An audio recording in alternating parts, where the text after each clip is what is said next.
आप सभी एडवाइज़र्स को अच्छी तरह से याद होगा कि बैंक एश्योरेंस के द्वारा जो मिस सेलिंग पॉलिसीज़ की हो रही है या हो रही थी या होती आ रही है, उस पर आईआरडीए ने चिंता जताई थी और हमारे फाइनेंस मिनिस्टर निर्मला सीतारमण जी ने भी इसके बारे में चिंता जताई थी और इस पर कार्रवाई की बात भी कही थी। लेकिन अभी हाल ही में आईआरडीए ने एक बयान जारी किया है जिससे ऐसा लगता है कि फ़िलहाल आईआरडीए इस पर कोई अंकुश लगाने के मूड में नहीं है और उनका कहना है कि बैंक एश्योरेंस के द्वारा जो पॉलिसीज़ सेल की जा रही है उसमें से हो सकता है कि कुछ मिस सेलिंग हो, लेकिन वो मिस सेलिंग भी कस्टमर्स के समझदारी के ऊपर निर्भर करता है और वो समझकर ही पॉलिसीज़ लेते हैं। लगता है कि मिस सेलिंग है पर वो मिस सेलिंग होती नहीं है, ऐसा आईआरडीए की तरफ से कहा गया है और अभी फ़िलहाल इस पर किस तरह का कोई अंकुश लगने वाला नहीं है। बैंक एश्योरेंस के द्वारा जो पॉलिसी सेल होती है इसका सीधा प्रभाव एलआईसी के एडवाइज़र्स पर पड़ता है या अन्य जो इंश्योरेंस एडवाइज़र्स हैं, जो इंडिविजुअल दूसरे कंपनियों के एडवाइज़र्स हैं,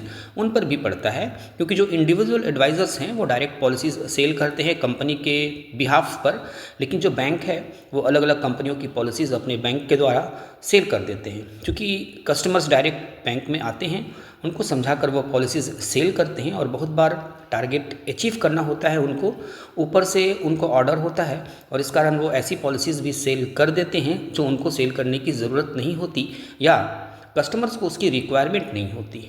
लोग एफडी करने जाते हैं तो उनको पॉलिसीज़ दे दी जाती है और जब वो अपनी एफडी को तोड़वाने जाते हैं तो पता चलता है कि ये एफडी तो बैंक में नहीं बल्कि किसी इंश्योरेंस कंपनी में की हुई है।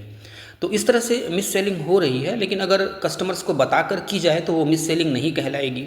कस्टमर को समझा दी जाए कि ये इस कंपनी में आपकी इन्वेस्टमेंट है, ये एफडी नहीं है बल्कि दूसरी कंपनियों में ये आपकी इन्वेस्टमेंट है, ये यूलिप है या इंश्योरेंस पॉलिसीज़ में आपकी इन्वेस्टमेंट की जा रही है। तो इस तरह से जब समझाकर पॉलिसी की जाएगी तो वो मिस सेलिंग नहीं कहलाएगी। लेकिन बहुत बार ऐसा होता है कि बैंक टारगेट अचीव करने के कारण वो बताते नहीं हैं और बिना कस्टमर को बताए वो कहीं और इसको इन्वेस्ट करवा देते हैं। तो अब आईआरडीए इस पर भी कोई अंकुश लगाने वाला नहीं है। मिंट की एक रिपोर्ट पढ़ रहा था, इसी के ऊपर मिंट पर एक डिटेल रिपोर्ट छपी है, साथ ही बिजनेस स्टैंडर्ड पर भी ये रिपोर्ट आई है कि आईआरडीए फ़िलहाल इस पर किस तरह का कोई अंकुश लगाने वाला नहीं है। और उसकी डिटेल इन्फॉर्मेशन जब वहाँ पर मैंने चेक किया तो उसमें पाया कि जो मेन फोकस है आईआरडीए का वो फ़िलहाल अभी कैंपेन पर है, अवेयरनेस पर है, यानी लोगों को जागरूक करने पर है कि इंश्योरेंस क्या है, इंश्योरेंस कैसे ली जाए और इंश्योरेंस के बारे में लोगों को समझाने की जागरूकता, इसी पर अभी मेन फोकस है। और लोग जब जागरूक होंगे तो वह स्वयं ही किसी पॉलिसीज़ को लेने से पहले वो पता लगाएंगे कि इस पॉलिसी को लेना उसके लिए सही है या नहीं है। लेकिन ये पता तभी लगा पाएंगे जब उनको बताई जाएगी कि आपको पॉलिसी दी जा रही है। यदि बैंक वाले नहीं बताएं कि आपको पॉलिसीज़ दी जा रही है तो वो कैसे पता लगाएंगे? और 1 साल या 2 साल के बाद जब उनको पता चलेगा तब तो बहुत देर हो चुकी होगी।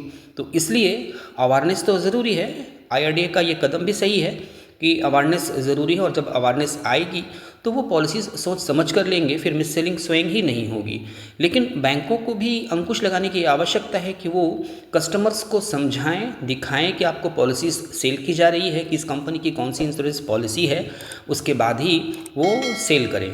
तो ये जब तक नहीं होगा तब तक अवेयरनेस का भी कोई लाभ नहीं है, जागरूकता का भी कोई लाभ नहीं है। सपोज़ कोई व्यक्ति बहुत अधिक जागरूक है, वो जानता है कि इंश्योरेंस क्या है और वो बैंक में गया एफडी कराने के लिए और वो साइन करवा लिया उस पर कि हाँ चलिए आपकी एफडी हो रही है। लेकिन जब उसने पेपर्स को ठीक से नहीं देखा और एफडी के स्थान पर जब उसको इंश्योरेंस पॉलिसीज़ दे दी जाएगी तो वो जागरूक होने पर भी उसको कोई लाभ नहीं होगा।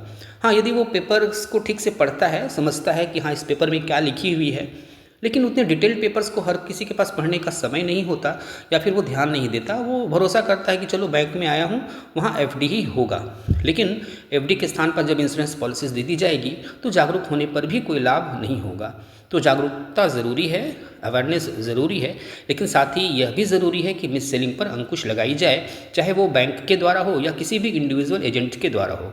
हालांकि आईआरडीए इस पर कदम उठा रहा है, एलआईसी की तरफ से भी कदम उठाई जा रही है और बहुत अधिक अवेयरनेस आई है। आजकल जो कस्टमर्स हैं वो समझते हैं कि मैं कहाँ इन्वेस्ट कर रहा हूँ, कहाँ इंश्योरेंस पॉलिसीज़ ले रहा हूँ, कितना मुझे एसआईपी या म्यूचुअल फंड की ज़रूरत है, कितने मुझे मेडिक्लेम की ज़रूरत है, इन सब की जानकारी उनको होती है।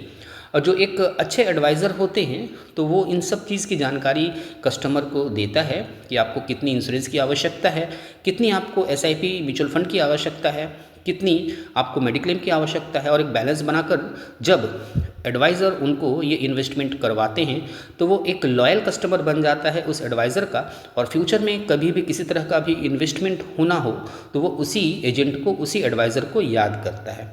तो आप भी एक अच्छे एडवाइज़र बने, एक फाइनेंशियल एडवाइज़र बने और मिस सेलिंग से बचें। जिसको जितनी आवश्यकता हो उतनी इंश्योरेंस दें, इंश्योरेंस को इंश्योरेंस के ढंग से समझाएं, इन्वेस्टमेंट को इन्वेस्टमेंट के ढंग से समझाएं और मेडिक्लेम की बात ज़रूर करें, जिससे कि उनका जो इन्वेस्टमेंट है वो बचा रहे। आवश्यकता पड़ने पर उनको अपनी एफडी ना तोड़नी पड़े, अपने म्यूचुअल फंड को ना तोड़ना पड़े, अपने इंश्योरेंस पॉलिसीज़ को बीच में बंद ना करना पड़े। तो इसलिए उनको मेडिक्लेम की भी आवश्यकता है। इन सब चीज़ों को समझाकर आप जब पॉलिसी सेल करेंगे तो आप मार्केट में ग्रो कर पाएंगे और एक अच्छा एडवाइज़र, एक फाइनेंशियल एडवाइज़र बन पाएंगे, और उसके फैमिली में ही नहीं बल्कि उसके फ्रेंड सर्किल में भी आपकी पहुंच बनेगी। उम्मीद है ये सारे डिटेल्स यहाँ पर आपको समझ में आए होंगे और आपके लिए बेनिफिशियल रही होगी। यह चैनल फाइनटेक गाइड कम्प्लीटली LIC के एडवाइज़र्स को डेडिकेटेड चैनल है। यदि आप LIC के एडवाइज़र हैं और अभी तक आपने इस चैनल को सब्सक्राइब नहीं किया है तो ज़रूर सब्सक्राइब कर लें, साथ ही बेल आइकन को ऑल पर सेट कर दें, जिससे जब भी कोई नई वीडियो अपलोड हो तो उसका नोटिफिकेशन आपको प्राप्त हो जाए।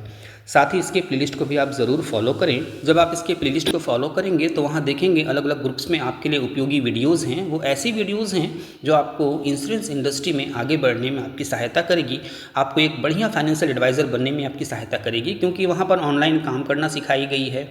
कुछ मोटिवेशनल वीडियोज़ हैं, प्लान डिटेल्स को अलग ढंग से समझाई गई है जो कि एडवाइज़र्स के लिए उपयोगी है।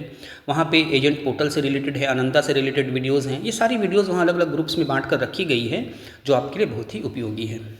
तो ज़रूर इसके प्लेलिस्ट को फॉलो करें और इस वीडियो को अन्य एजेंट फ्रेंड्स के बीच ज़रूर शेयर करें और इसको लाइक करना बिल्कुल न भूलें।